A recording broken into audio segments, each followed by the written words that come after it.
Pesta demokrasi akan berlangsung sesaat lagi. Pesta yang ditunggu-tunggu oleh seluruh rakyat Indonesia, di mana kita, warga negara Indonesia yang berusia 17 tahun ke atas, diberikan hak pilih untuk memilih wakil rakyat dalam periode 5 tahun yang akan datang.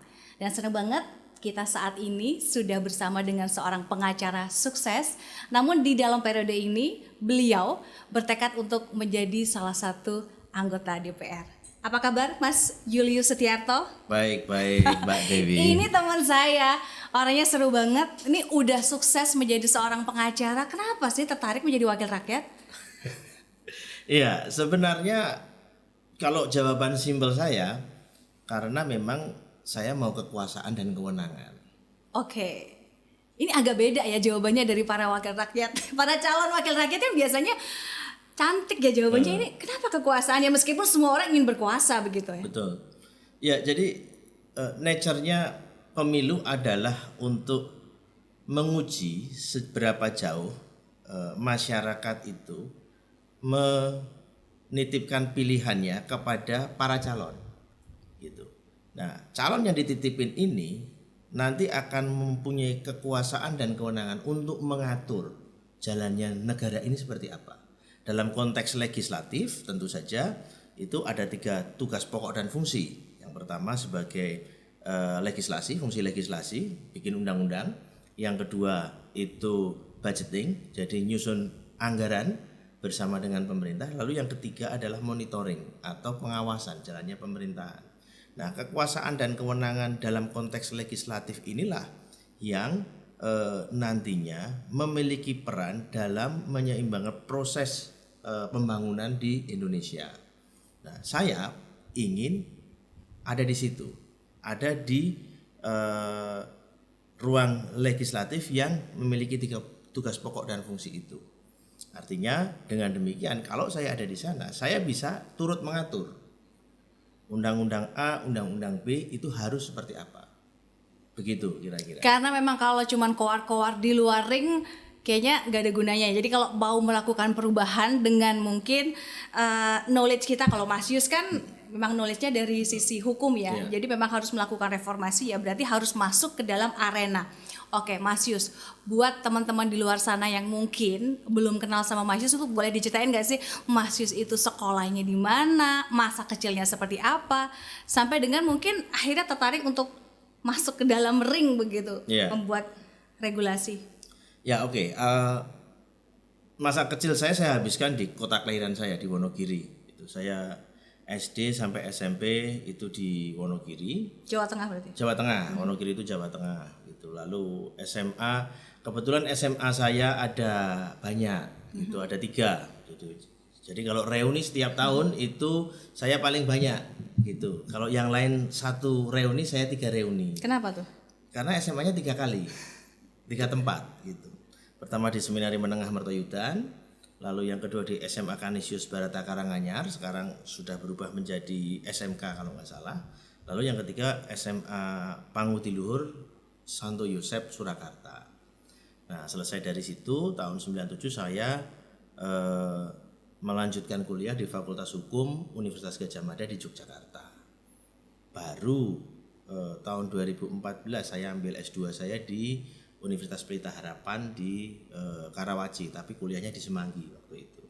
Oke. Gitu. Nah, ini tanggapan dari keluarga yang akhirnya tahu bahwa Mas Yus tertarik untuk menjadi calon legislatif tuh seperti apa? Dari istri dulu deh mungkin. Dari istri ya. Ya secara umum sih sebenarnya nggak kaget karena dari dulu memang minat dan ketertarikan saya di bidang politik itu memang sudah cukup tinggi dan sudah saya aplikasikan gitu ya. Gitu. Jadi saya itu masuk ke PDI itu sejak tahun 98. Jadi saya kuliah semester 2 kalau nggak salah itu memang saya sudah terlibat di gerakan-gerakan yang pada waktu itu dimotori oleh relawan dan pendukung maupun simpatisannya Ibu Megawati Soekarno Putri. Reformasi berarti Reformasi itu. Pada waktu itu saya pulang kampung ke Wonogiri dengan beberapa teman, kita membuat yang namanya Barisan Pendukung Megawati. Nah, lalu ya kita memperjuangkan agar kepemimpinan DPC waktu itu ya, Dewan Pimpinan Cabang PDI waktu itu belum pakai Perjuangan, yang diakui di pemerintah daerah Kabupaten Wonogiri itu adalah yang kepemimpinan DPC dari Ibu Megawati. Itu yang kita lakukan dengan cara demonstrasi sampai mengumpulkan 5.000 orang dan lain sebagainya. Nah, menjelang pemilu barulah kita bergerak membuat posko-posko gotong royong. Jadi boleh dikatakan organisasi ini bukan merupakan hal yang baru buat Mas Yus ya, tapi udah dari passionnya atau jiwanya tuh udah dari waktu SMA berarti ya? Iya, dari SMA. Lama banget ya Mas? Iya. Oke. SMA saya sudah membaca bukunya Manai Sopiaan. Kalau nggak salah judulnya Keadilan Bagi Yang Berhak. Sayangnya lalu pas ada razia di sekolah oleh Pedanka, bukunya itu dirazia, disita, jadi hilang. Nah, pengalaman itu juga menjadi pengalaman jadi momen aha lah buat saya bahwa ternyata buku semacam ini nggak boleh. Kenapa? Lalu pertanyaan-pertanyaan itu muncul. Saya mencari jawabannya di luar sekolah tentu saja dengan berbagai pergaulan, aktivitas dan lain sebagainya yang mendorong saya sampai hari ini. Oke, jadi aha momen Mas Julius adalah memang kecintaan di dunia organisasi dan untuk merubah hal-hal yang mungkin dirasa tidak sejalan begitu ya. Mas Yus, dari sekian banyak partai politik yang mungkin menawarkan pinangan ke Mas Yus, kenapa akhirnya tertarik untuk bersama dengan PDIP? Pertama begini, ini istilahnya itu secara personal dulu ya. Secara personal ketika saya pada waktu itu dulu ya, zaman waktu masih SMA, melihat logo banteng dalam segi 5 itu saya sudah suka. Gitu. Sama kayak kita hari ini pakai baju merah. Sama merah-merah ya. Itu satu. Lalu yang kedua memang saya suka dengan sosok Bung Karno gitu. Nah, lalu ada peristiwa-peristiwa yang membuat saya semakin tertarik, semakin dekat begitu. Tetapi saat ini atau hari ini kalau saya ditanya kenapa saya memilih PDI Perjuangan atau tetap berada di PDI Perjuangan, ya karena menurut saya satu, PDI Perjuangan adalah satu-satunya partai yang betul-betul memperjuangkan gagasan ide nasionalisme di Indonesia. Itu pertama. Lalu yang kedua, gagasan ini diterapkan dalam tindakan gitu, yang konsisten dari waktu ke waktu. Kadang-kadang pertimbangannya bukan soal kalah menang, tetapi soal prinsip. Ingat kejadian Ahok Pilkada DKI Jakarta itu sebenarnya kalau menurut saya pertimbangan rasional, kalau kita mau hitung-hitungan rasional, peluang Ahok untuk menang itu kecil. Gitu. Kecil dalam arti potensi kalahnya besar. Tetapi Ibu Megawati pada waktu itu tetap kokoh pada prinsip mengajukan Ahok sebagai calon. Jadi pilihan-pilihan, tindakan-tindakan tidak semata-mata pada populisme, tidak semata-mata pada sesuatu yang populer, tetapi pada prinsip, pada garis ideologinya. Nah, ini yang membuat saya memiliki keyakinan bahwa memang PDI Perjuangan adalah wadah yang paling tepat untuk saya bergabung dalam organisasi politik. Oke, dari PDI Perjuangan ya, kita tahu Mas Yus ini sebenarnya bukan kali pertama untuk ikut terjun menjadi calon legislatif. Berarti 5 tahun yang lalu udah pernah terjun ya Mas ya. Waktu itu adalah di Dapil Jawa Tengah 1. Nah, untuk periode tahun ini Mas Yus ini masuk ke Dapil 3 Banten. Nah, kenapa nggak sama kayak 5 tahun yang lalu di Jawa Tengah gitu? Pertama, sebagai kader partai, pilihan tentang daerah pemilihan itu ditentukan oleh partai. Partai menugaskan di mana, ya kita harus berangkat. Itu pertama. Lalu yang kedua, bagi saya Banten 3 ini menarik. Banten 3 ini dalam 5 bulan saya turun ke lapangan itu, setiap kali bertemu dengan masyarakat yang sering kali saya jumpa itu tidak pernah menerima manfaat dari kehadiran seorang anggota DPR. Kalau saya tanya, Bapak Ibu sudah pernah ikut resesnya anggota DPR RI belum? 99,9% menjawab belum. 99,9%. Jadi Ya. 0,1% Ya. yang udah. Padahal walaupun dinamakan daerah pemilihan ini Banten 3, jaraknya itu sangat dekat dengan Jakarta. Gitu. Karena daerah pemilihan Banten 3 ini langsung beririsan dengan Jakarta. Misalnya daerah Bintaro itu, Bintaro sektor 2. Itu kan ada yang sebagian masuk Jakarta, ada yang sebagian sudah masuk Tangerang Selatan. Itu kalau kita hitung jaraknya dari Senayan, kantornya anggota DPR, dengan kantornya anggota DPRD provinsi yang ada di Serang sana, jauh lebih dekat kantor anggota dewan yang di Senayan gitu. Tetapi memang jarang sekali masyarakat yang punya hubungan atau merasa terhubung atau merasa terbantu dan lain sebagainya dari kehadiran seorang anggota DPR RI. Nah, ini menjadi tantangan tapi sekaligus juga peluang besar buat saya untuk mengelola dan merawat basis di sana. Oke, nah ini menarik ya, Banten 3. Mas Yus tadi off the record sebelum obrolan kita pada kesempatan kali ini di record, sempat cerita bahwa punya banyak sekali pengalaman menarik selama melakukan kunjungan ya, sebutnya ya, kunjungan di daerah Banten 3. Sebenarnya aspirasi masyarakat yang seperti apa sih mungkin yang saat ini mungkin belum terakomodir, Mas Yus? Kalau aspirasi yang belum terakomodir sebenarnya banyak. Kalau pada konteks DPR RI sebenarnya yang saya sampaikan tadi 99,9% masyarakat di sana itu merasa belum pernah bertemu, belum pernah terhubung dengan anggota DPR RI. Jadi sebenarnya aspirasi umumnya itu sebenarnya adalah mereka pengen tahu, mereka pengen kenal, mereka pengen punya hubungan dengan anggota DPR RI. Itu saja sebenarnya aspirasi dari masyarakat itu, nggak neko-neko. Yeah. Kemudian dari yang Mas Yus ini udah turun begitu ya ke Dapil 3, kira-kira visi apa yang mungkin bisa di-share ke masyarakat luas begitu ya?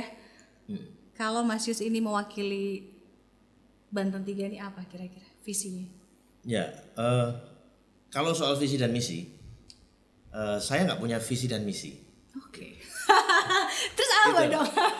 Nah, kenapa saya nggak punya visi dan misi? Karena harus diketahui bahwa peserta pemilu itu ada 3.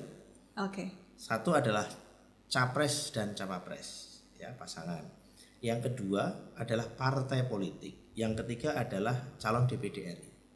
Nah, dalam konteks yang kedua ini dalam pemilu legislatif, pesertanya itu partai politik, bukan caleg. Caleg adalah instrumennya partai politik. Yang memiliki visi dan misi adalah si partai politik, bukan si caleg. Jadi kalau ada caleg yang sosialisasi lalu visi dan misi saya adalah ABC dan lain sebagainya, Itu kepala daerah ya? itu kepala daerah. Gitu. Oke. Programnya apa? Saya nanti kalau terpilih akan begini, akan membangun ini, akan menyelesaikan sampah dan lain sebagainya. Itu sudah pasti kemungkinannya itu 2. Calegnya itu nggak ngerti substansi sebagai anggota legislatif, atau yang memang yang kedua bohong kan gitu. Gitu. Karena kalau ditanya programnya apa Mas Julius, saya belum punya program karena saya ini legislatif. Tugas pokok dan fungsinya itu 3 tadi. Gitu. Bahwa lalu dalam konteks legislatif ada ruang untuk merawat basis. Kita punya reses, kita punya kunjungan dapil dan lain sebagainya. Nah, kalau ngomong program atau ditanya program saya sederhana. Saya cuma punya satu yang mau saya lakukan setelah saya jadi DPR RI, yaitu saya mau melakukan dan memperbanyak reses partisipatif. Apa itu reses partisipatif? Reses partisipatif itu adalah reses yang tidak melulu formal, ngumpulin orang banyak di di gedung lalu diisi dengan ceramah dan lain sebagainya. Tetapi ya reses yang satu berangkatnya itu dari kehendak masyarakat. Kalau perlu diundang gitu. Yang kedua, dalam setiap reses yuk kita bahas ngobrol satu agenda tertentu yang pengen kita pecahkan bersama. Terlepas saya bisa menyelesaikan atau enggak, itu nomor dua. Tetapi kehadiran untuk bersama-sama menggali masalah, mencari akar masalahnya dan menemukan solusi-solusinya, itu yang paling penting. Gitu. Karena apa? Karena masyarakat akan merasakan betul kehadiran seorang wakil rakyat di situ. Itu kira-kira yang ya kalau dikatakan program ya itu program saya. Tapi ini berarti kayak knowledge baru, edukasi, karena selama ini mungkin masyarakat rancu ya. Setiap kali ada pemilihan legislatif selalu yang ditanya tuh visi misi, bahwa yang ternyata visi misi itu adalah yang diusung oleh eksekutif alias kepala daerah. Iya dong. Berarti kalau untuk visi misi pemilihan legislatif yang akan berlangsung besok 14 Februari itu adalah visi misi dari partai ya? Betul. Boleh dibilang seperti itu ya Betul. Mas Yus ya? Oke, nah ini juga masih menarik terhadap teman-teman Gen Z yang mungkin merupakan calon pemilih baru di periode tahun ini. Jadi orang-orang yang mungkin berusia 20 tahun ya, untuk sekitar 20-30 tahun yang mereka adalah generasi Z. Kira-kira apa nih pesannya untuk teman-teman kita ini agar berpartisipasi aktif besok tanggal 14 Februari 2024? Wah, pas Valentine nih Mas. Pas Valentine ya. Oke, kalau untuk teman-teman Gen Z, satu pesan saya jangan apatis. Lalu kalau tidak apatis terus bagaimana dong? Ya terlibat, berpartisipasi, ikut pemilu. Ikut pemilu itu ada beberapa cara. Satu, terlibat menjadi penyelenggara. Penyelenggara itu sekarang didorong anak-anak muda. Maka yang namanya KPPS itu dibatasi usia maksimal 50 tahun. Gitu. Nah, itu teman-teman bisa terlibat di situ. Yang kedua, di pengawasan. Gitu. Nah, di pengawasan dalam arti ya ikut jadi pengawas independen maupun Panwas misalnya seperti itu ya. Lalu yang ketiga ya terlibat aktif di dalam konteks kepesertaan. Kepesertaan itu apa? Kepesertaan itu misalnya adalah kalau kita mau menjadi pendukung seorang calon legislatif misalnya, kita mendorong agar masyarakat itu memilih dengan cerdas. Dengan cerdas itu gimana? Satu, kalau itu incumbent, ya cari incumbent yang memang selama 5 tahun atau lebih itu punya track record merawat masyarakatnya. Merawatnya seperti apa ya macam-macam gitu. Kalau yang belum jadi atau yang baru sekarang, periksa rekam jejaknya. Karena hanya rekam jejak itu yang bisa menunjukkan apakah orang ini punya kompetensi dan kualifikasi menjadi anggota dewan, itu pertama. Yang kedua, apakah betul-betul dia mau merawat masyarakatnya. Gitu. Kalau tidak pernah punya rekam jejak jadi relawan, tidak punya rekam jejak keterlibatan di masyarakat, lalu tiba-tiba mau jadi wakil rakyat. Karena mungkin wajahnya familiar ya. Wajahnya familiar gitu. Oke, jadi yang pertama adalah jangan apatis. Yang kedua adalah partisipatif, karena berapapun vote-nya 1-2 tetap aja itu akan menjadi vote yang berguna dan juga akan mempengaruhi hasil pilihan suara. Dan yang paling penting adalah lihat rekam jejaknya. Apakah si wakil rakyat yang mungkin meskipun nih wajahnya sudah familiar namun kayaknya tidak pernah memiliki rekam jejak apa-apa. Nah, itu yang harus dipertanyakan. Betul. Oke nih, tertarik yang terakhir yang kayaknya aku tertarik banget pengen tanya ke Mas Yus. Mas Yus, kalau seandainya nanti amin apabila diberikan amanah menjadi anggota legislatif, kira-kira cita-cita sama harapannya pengen ngapain sih Mas? Ya kalau saya cita-citanya sederhana, aku pengen jadi anggota DPR RI yang baik. Nah, konteks baik seperti apa? Konteks baik adalah menyelesaikan atau melaksanakan dan menyelesaikan secara optimal tugas pokok dan fungsiku sebagai anggota DPR di komisi di mana aku ditempatkan. Gitu. Nah, ini sebenarnya sederhana, tetapi ini nggak main-main. Kenapa? Ketika kita ngomong legislasi, menyusun undang-undang, ini pertarungan yang seringkali menjadi pertarungan yang luar biasa. Berhari-hari tanpa tidur, negosiasi pasal demi pasal, kata demi kata, ayat demi ayat dan lain sebagainya. Kalau kita tidak punya ketahanan fisik dan mental yang kuat untuk mempertahankan satu kata dua kata di situ, maka seluruh tatanan gagasan ideologis yang pengen kita masukkan di dalam undang-undang itu bisa lewat. Itu pertama. Lalu yang kedua, saya ingin mengembalikan fitrahnya anggota DPR RI sebagai wakil rakyat. Artinya apa? Saya pengen di daerah pemilihan Banten 3 nantinya kelak kalau saya terpilih, maka masyarakat akan merasa punya wakil yang sebenarnya.